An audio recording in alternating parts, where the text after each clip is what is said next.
And we're back to learning Gimp, and this time I'm going to show you how to colorize a photo. It's an easy way to create color filters. Let us copy the original, I will name it. This one's active, so I'll colorize in the layer menu. I go to colors and there is this option, preview is checked.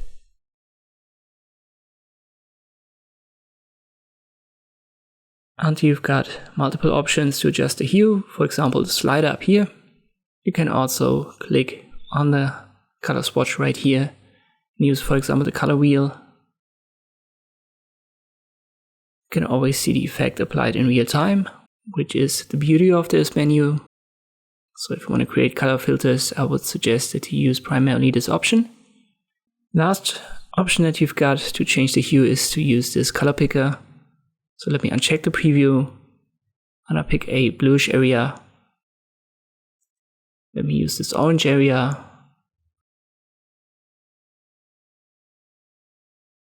I'll check the preview again.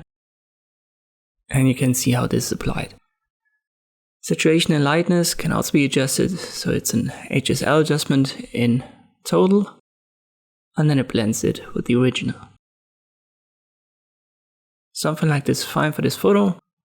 You can adjust the layer afterwards here via opacity or change the blending mode, for example to screen, but for the most part you want to keep it to normal when you want to create such a colorized photo filter.